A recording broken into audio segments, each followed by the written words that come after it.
শুরু করছি page number 75-এর রে মার্টিন কোশ্চেন ব্যাংকের ক্লাস 8-এর আনসিনের প্রশ্ন। আজকে আমরা আনসিন আর গ্রামারের প্রশ্নটি করব। তো এখানে শুরু করছি আমরা ডাইরেক্ট আমাদের কোশ্চেন অ্যান্সার থেকে। তাহলে এখানে প্রথমে দিয়েছে আমাদেরকে ট্রু ফলস, তার সাথে দিতে হবে তোমাদের সাপোর্টিং স্টেটমেন্ট। তো প্রথমটি বলেছে নাম্বার 1 বলেছে T20 world cup winning team get reception from the prime minister of the Wankhede stadium. Wankhede স্টেডিয়ামে প্রাইম মিনিস্টার তাদের রিসেপশন পার্টিটা করেছিল। তো এই অংশটি হবে এখানে ফলস, কারণ T20 winning team will be hosted for reception by the prime minister at his residence. Prime minister নিজে রিসেপশন পার্টি দিয়েছিল তার রেসিডেন্সে, মানে তিনি যেখানে থাকেন সেখানে। এটা ওয়াংখেড স্টেডিয়ামে এটা হয়নি। Number 2, the team led by MS Dhoni had the same experience of an open bus parade as Rohit Sharma and his team would have. তিনি আমাদের যে টিম লিডার ছিলেন, যে আমাদের ক্যাপ্টেন MS ধোনি, তার টিম রোহিত শর্মা এবং তার টিমের সঙ্গে তাদের একই রকমের অভিজ্ঞতা হয়েছিল সে ওপেন বাস প্যারেড করার সময়। তো সেটাও হবে ট্রু। এখানে সাপোর্টিং স্টেটমেন্ট হবে the team will enjoy an open bus parade from Nariman point to the Wankhede stadium just like MS Dhoni and his boys did back in 2007। ঠিক 2007 সালে তারা যেভাবে ওপেন বাস প্যারেড করেছিল ঠিক সেরকমই এবারও তাই হয়েছিল, সেই জন্য তাদের একই রকমের অভিজ্ঞতা হয়েছে। তো এটার যে উত্তরটা দেখো এই যে এখানে দেওয়া আছে, the team will enjoy an open bus parade at Nariman point, এখান থেকে এতটা আমি এখানে এতটা লিখেছি। তারপরেরটি বলছে আমাদের বলছে বাক্য কমপ্লিট করতে হবে। Complete the following sentences from the passage. বলেছে the cup winning Indian team had delayed home arrival. তাদের যে উইনিং টিমের তাদের বাড়ি হোম অ্যারাইভেল বিকজ, কেন তাদের বাড়িতে যেতে এত দেরি হয়েছিল তার কারণ হলো because in hurricane storm delayed by around 72 hours. তাদের 72 ঘন্টা তাদেরকে এই হ্যারিকেন স্টর্মের জন্য দেরি হয়েছিল। পোর্শনটি এখানে লেখা আছে দেখো, a hurricane storm delayed India T20 world cup winning teams arrival back home by around 72 hours. 72 ঘন্টা এই হ্যারিকেন স্টর্মের জন্য তাদেরকে রাস্তায় দেরি হয়েছিল। তা কত? 72 ঘন্টার জন্য তাদের দেরি হয়েছিল। এরপরে কি বলছে আমাদের নাম্বার 2 বলছে the BCCI secretary would hand over a check of rupees 125 crore to the team at 125 crore যে প্রাইসটা দিয়েছিল the Wankhede stadium in the evening. Wankhede স্টেডিয়ামে যে ফাংশন অ্যারেঞ্জমেন্ট হয়েছিল সেখানে তারা 125 ক্রোরের প্রাইসটা দিয়েছিল, এখানে দেওয়া আছে। At small function at the Wankhede stadium in the evening, বিকালবেলায় যে ফাংশনটি হয়েছিল, the team will be hand over the cheque of rupees 125 crore by the BCCI secretary. BCCI secretary সে উইনিং টিমকে 125 crore প্রাইসটা দিয়েছিল। আমাদের প্যাসেজ কমপ্লিট হয়ে গেল। এখন আসছি কোশ্চেন অ্যান্সারে। বলছে number 1, on what day and what time did the Indian team arrive in new Delhi. New দিল্লিতে তারা কবে এবং কখন এসেছিল?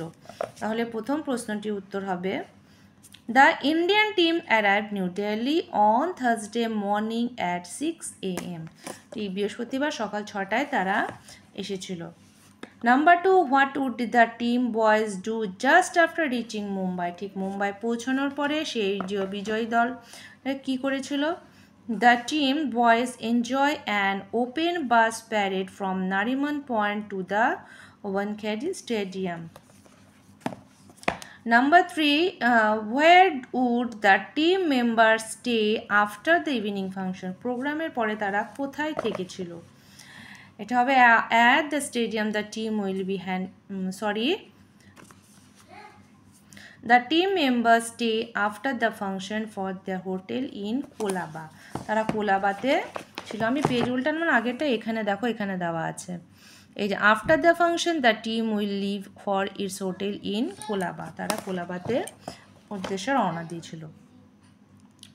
তারপরেরটি বলছে এখানে what arrangement were made at the stadium for the function. ফাংশনে যে স্টেডিয়ামের মধ্যে কী অ্যারেঞ্জমেন্ট ছিল, করা হয়েছিল তাদের জন্য।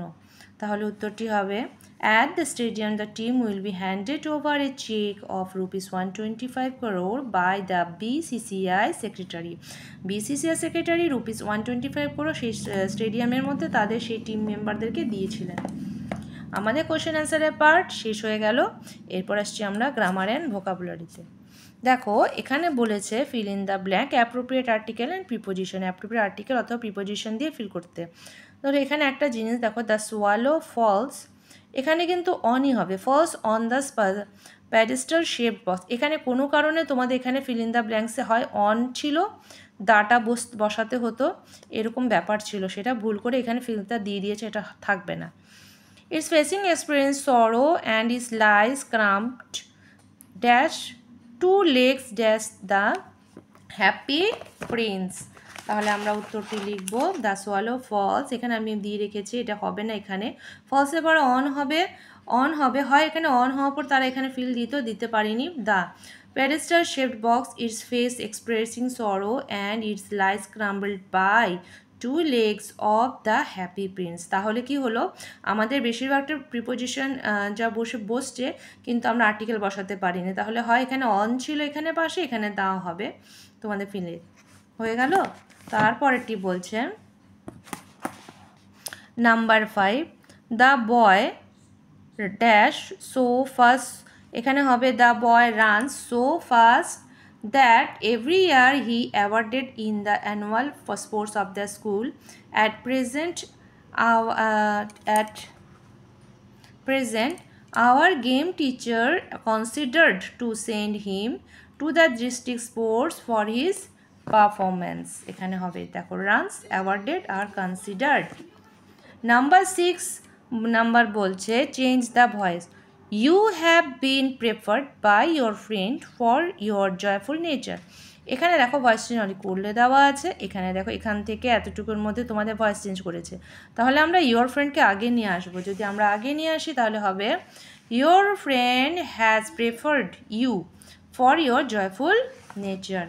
নাম্বার 2 বলছে when do you start for school, Ram says Sam। এটা করতে বলছি indirect speech, change into indirect speech হবে Ram asked Sam when he starts for school। Number 3, he keeps the book at a certain place, do you know the place, using এখানে বলছে join using nominal clause। তো number 3 লিখব do you know the place where he keeps the books।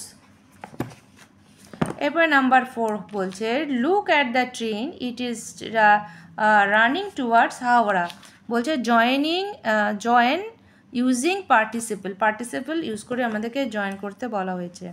আমরা লিখব look at the train running towards Howrah. Number 5, my friend could not come because of his illness. এটা complex সেন্টেন্সে তোমাদেরকে turn into complex করতে বলেছে।